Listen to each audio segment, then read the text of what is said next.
Sa ibang balita, House Prosecution Panel maghahain ng formal na tugon sa isinumiting sagot ng kampo ni Vice President Sara Duterte. Ito'y kahit paan nila tila panlilihis lamang sa totoong mga isyu ang naging sagot ng Vice Presidente sa writ of summons ng Senate Impeachment Court. May report si Mela Les Moras.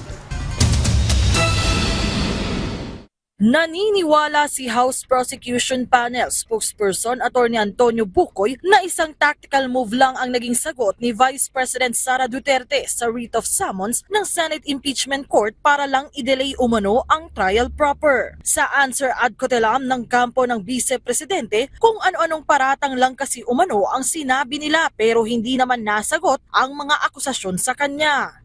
Ililihis mo yung usapin. Yan ho ang nangyari dito. Inilihis ang usapin sa factual allegations of the complaint. Inilihis using procedural issues. Hindi ito yung bloodbath na inaasahan namin.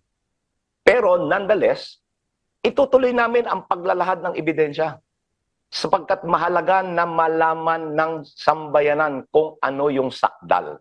Ipinababasura rin ng kampo ni VP Sara ang impeachment complaint pero nanindigan ang prosekusyon na wala itong basihan at naniniwala silang gagawin ng impeachment court kung anong tama. Sa loob ng linggong ito, inaasahang maghahain ng reply ang House Prosecution Team sa korte.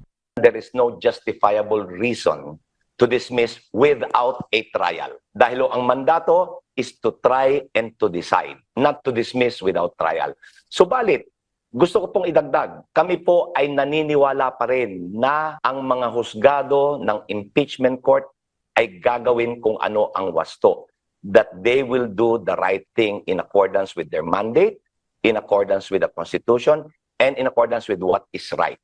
Kasunod naman ang paghahain ng tugon ng Vice Presidente ang ilang kongresista na babahala na baka matabunan ng issue ng accountability o pananagutan sa mga opisyal ng pamahalaan. I think this has never been and should not be a question of personalities. This should be a matter of accountability that I think in any case the people are entitled to the full information and the full knowledge of what really happened.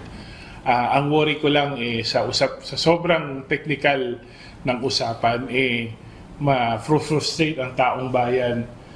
Siguro naman whether gusto mo or ayaw mo sa pangalawang Pangulo, gusto mo makita na ano talaga ang nangyari. Si House Deputy Minority Leader Franz Castro kinundena ang impeachment reply ni VP Sara. Anya hanggang ngayon asal pusit pa rin umano ang Vice Presidente dahil sa halip na tugunan ang mga seryosong aligasyon sa kanya, nagpapatuloy umano siya sa pagtatago sa pamamagitan ng procedural arguments at technicalities. Para naman kay Batangas 2nd District Representative Jervy Luistro na isa ring House Prosecutor, tiniyak nilang pinag-aaralan na nilang mabuti ang bawat bahagi ng tugon ni VP Sara at sasagutin nila ito sa takdang panahon. Mela Les Moras para sa Pambansang TV sa Bagong Pilipinas.